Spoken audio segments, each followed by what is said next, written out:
एक और बड़ी खबर का रुख करते हैं। दिल्ली के लिए बीजेपी की पहली लिस्ट जारी हुई है। पहली सूची में 29 उम्मीदवारों के नाम का ऐलान किया है। ये बड़ी जानकारी यहां पर देखिए, बीजेपी ने पहली लिस्ट जारी की है। दिल्ली विधानसभा चुनाव के लिए 29 योद्धाओं को चुनावी मैदान में उतारा है। पहली लिस्ट में 29 उम्मीदवारों को चुनावी मैदान में उतारा गया है। विकास भदौरिया हमारे साथ जुड़े हुए हैं। विकास, 29 उम्मीदवारों की पहली लिस्ट बीजेपी के द्वारा जारी की गई है। कौन कौन से बड़े नाम?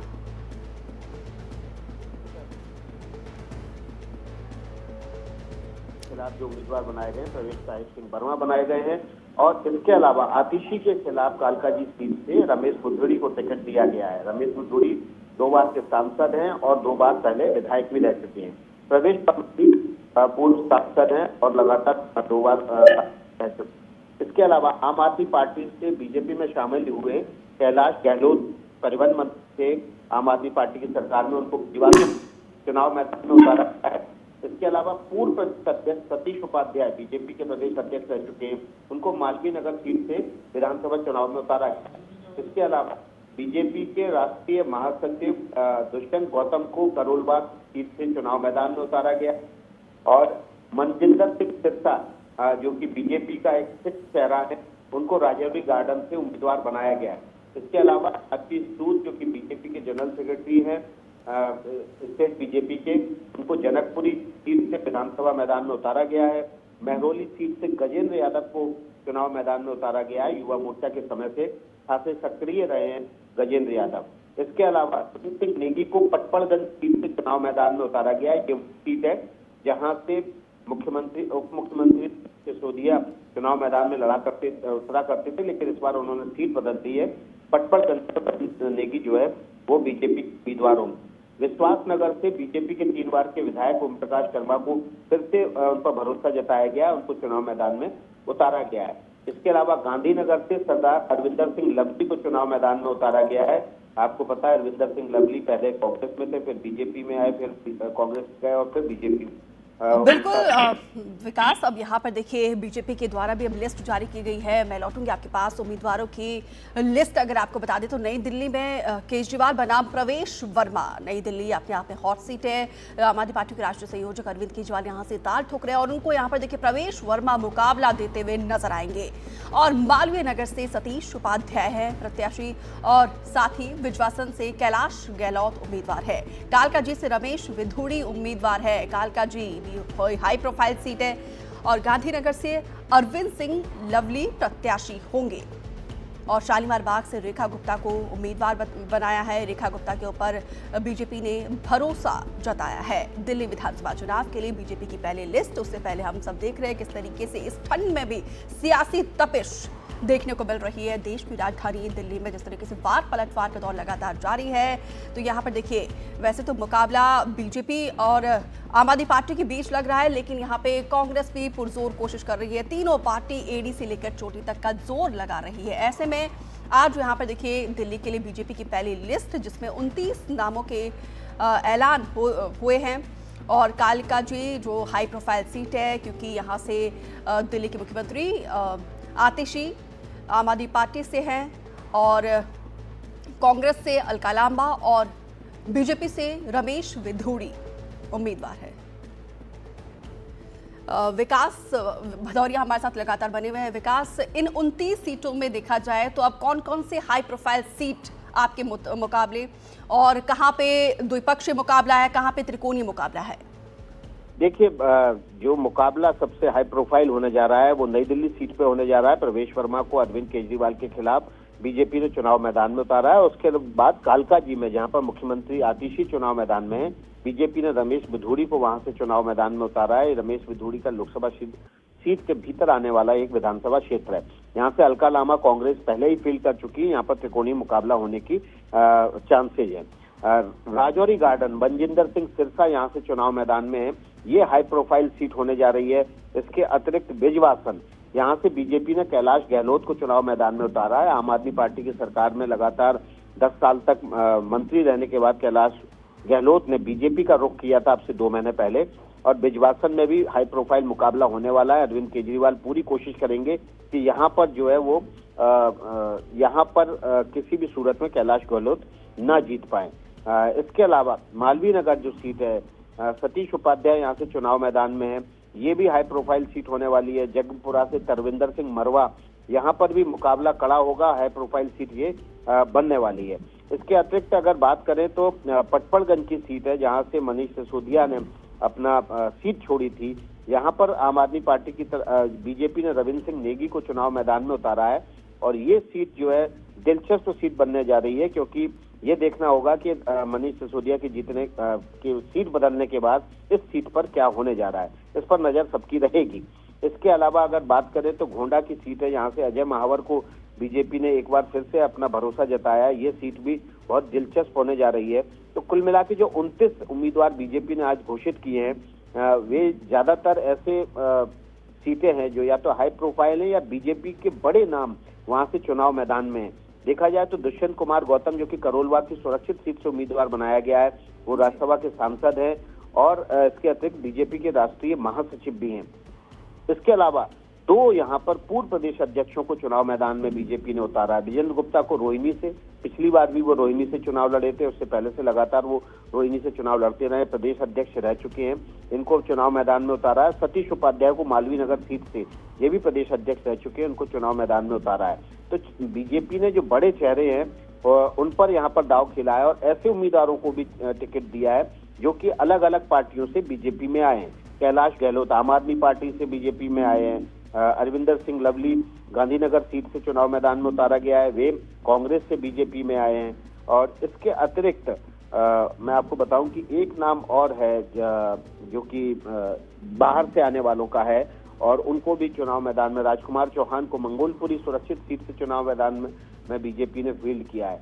तो देखा जाए तो ये सभी 29 सीटों पर मुकाबला सभी पर दिलचस्प तो नहीं होगा, लेकिन इसमें से 10 सीटें ऐसी हैं जो हाई प्रोफाइल होंगी और इन पर पैनी नजर सभी की रहने वाली है कि यहाँ क्या होता है। बिल्कुल विकास, आप बने रहिए। हमारे साथ अखिलेश शर्मा भी जुड़े हुए हैं। अखिलेश जी, पहली लिस्ट बीजेपी की आ गई है, क्या हाइलाइट्स आपको नजर आ रहे हैं इसमें? देखिए, बड़ी बात तो ये है कि बीजेपी ने के खिलाफ प्रवेश वर्मा जो कि पूर्व सांसद है उन्हें उतारा है।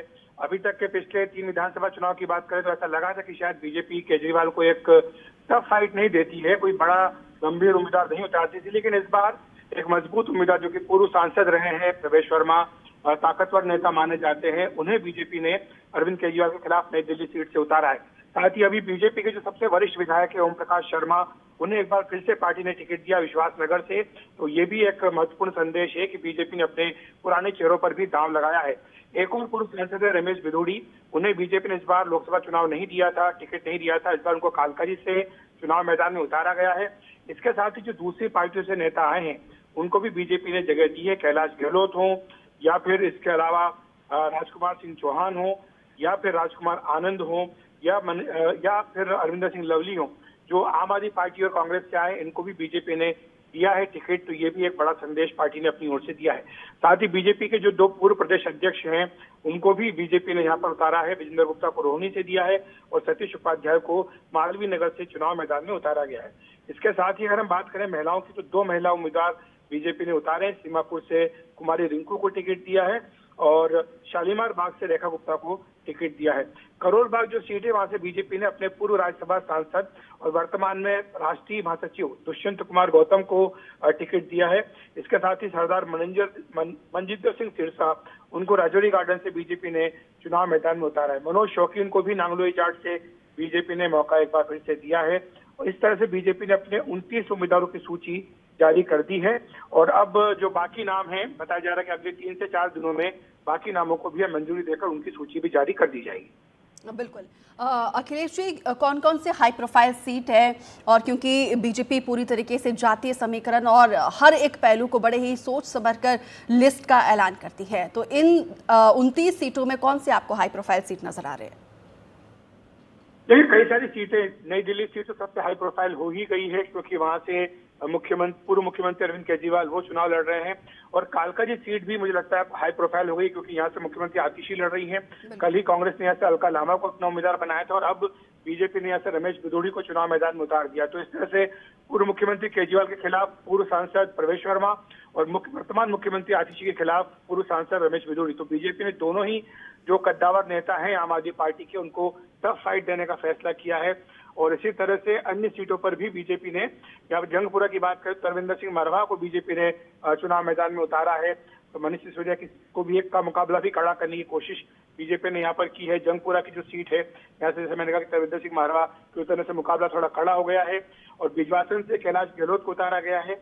और इसी तरह से अन्य सीटों की अगर हम बात करें तो बीजेपी ने सीट बाय सीट में जिस कैंडिडेट की जीतने की ज्यादा संभावना है और जो बीजेपी का अपना इंटरनल सर्वे था, जो फीडबैक था, उसके आधार पर यह फैसला किया है और इसी तरह से नामों का चयन यहाँ पर किया गया है। बिल्कुल। विकास भदौरिया भी लगातार हमारे साथ बने हुए हैं। विकास, आप कह रहे हैं कि 10 सीटें ऐसी हाई प्रोफाइल है और इन 10 सीटों में किसका पलड़ा आपको ज्यादा भारी नजर आ रहा है? ये देखिए, ये तो जनता के हाथ में है। अभी जब वोटिंग होगी उसके बाद ही स्थिति साफ होगी। अभी कांग्रेस के भी कैंडिडेट्स का आना बाकी है, लेकिन इसके अतिरिक्त अगर बात की जाए तो वोटिंग शेयर क्या रहने, वोट परसेंटेज कितना रहने वाला है, क्योंकि दिल्ली में वोट परसेंटेज बहुत ज्यादा होता नहीं है। हर बार के विधानसभा चुनाव में देखा है हमने कि लोग है ना छुट्टी हॉलीडे मोड में ज्यादा चले जाते हैं। बहुत सारे फैक्टर होते हैं, उस पर डिपेंड करता है कि किसका पलड़ा भारी है। लेकिन इसमें कोई दो राय नहीं कि इस बार का जो चुनाव है वो आम आदमी पार्टी के लिए अब तक के सभी चुनाव में सबसे कठिन चुनाव है। निश्चित रूप से उसके खिलाफ 10 साल की एंटी इनकम्बेंसी है, भ्रष्टाचार के गंभीर आरोप हैं और इसके अतिरिक्त उनकी पार्टी के तमाम नेता उनको छोड़ छोड़ के जा भी रहे हैं और पार्टी को भी इस बात का एहसास है, आम आदमी पार्टी को, कि उनके खिलाफ एंटी इनकम्बेंसी है। इसलिए उन्होंने अपने बहुत सारे कैंडिडेट्स के टिकट न केवल काटे हैं बल्कि मनीष सिसोदिया जो कि उप मुख्यमंत्री हैं, पार्टी का बड़ा चेहरा है, उनको सीट बदलने पर भी मजबूर होना पड़ा है। लेकिन इसके अतिरिक्त अगर ये बात की जाए कि उसके बावजूद अगर बीजेपी का पलड़ा भारी है तो ये कहना थोड़ा सा कठिन होगा, क्योंकि बीजेपी का जो वोट शेयर है वो पिछले 3 विधानसभा चुनाव में देखा जाए तो वो 36 से 38% के बीच अटका हुआ है। और इन विधानसभा चुनाव में, लोकसभा चुनाव में बीजेपी का वोट शेयर 50 के प्लस जाता है, लेकिन विधानसभा चुनाव में 36 से 38 के बीच अटक जाता है। और जो आम आदमी पार्टी का पिछले 3 चुनाव का वोट शेयर है वो देखा जाए तो लगातार बढ़ रहा है और 54% तक गया है। अगर इस चुनाव में 4% वोट शेयर का भी घटना बढ़ना होता है, 4% वोट शेयर अगर बीजेपी का बढ़ता है, 4% वोट शेयर अगर आम आदमी पार्टी का घटता है, तो भी ऐसी स्थिति में आम आदमी पार्टी अभी आगे है। पलड़ा फिलहाल उसका भारी दिखाई दे रहा है, लेकिन चुनाव जो होते हैं वो ऐसे सिंपल गणित से नहीं चलते हैं। मोमेंटम एक बहुत बड़ा फैक्टर होता है इलेक्शन में। अगर किसी पार्टी का वोट शेयर घट रहा है और वो मोमेंटम बहुत हाई होता जाता है वोटिंग डे तक, तो फिर ऐसी सूरत में जो 4% का वोट शेयर अगर जिसकी बात हम कर रहे हैं कि अगर घट सकता है आम आदमी पार्टी का, तो वो और भी नीचे आ सकता है। और इस मोमेंटम में कौन सी पार्टी बाजी मारेगी ये कहना बहुत मुश्किल होता है। लेकिन निश्चित रूप से बीजेपी ने इस बार जो अपने टिकट्स का ऐलान किया है उसमें हम देख रहे हैं कि ज्यादातर ऐसे चेहरे हैं जो पार्टी में लंबे समय तक काम करते रहे। पार्टी से बाहर से आए हुए चेहरों को भी तरजीह दी गई है और सीनियर लीडर हैं जो उनको भी तरजीह दी गई है। तो डेडली कॉम्बिनेशन बनाने की यहाँ पर बीजेपी ने कोशिश की है ताकि वो इस चुनाव में अपना जो अंक गणित है उसको सुधार सके और न केवल सुधार सके बल्कि कोशिश है कि सत्ता में वापसी कर ली जाए। और आपको पता है कि 2003 के बाद से बीजेपी सत्ता से बाहर है और यहाँ पर लंबा जो बीजेपी के लिए कठिन रास्ता जो लंबा तय करके आई है, उसके बाद यहाँ पर कोशिश ये होगी कि एक बार फिर से जो बीजेपी का दिल्ली में वनवास है वो कम से कम खत्म किया जाए।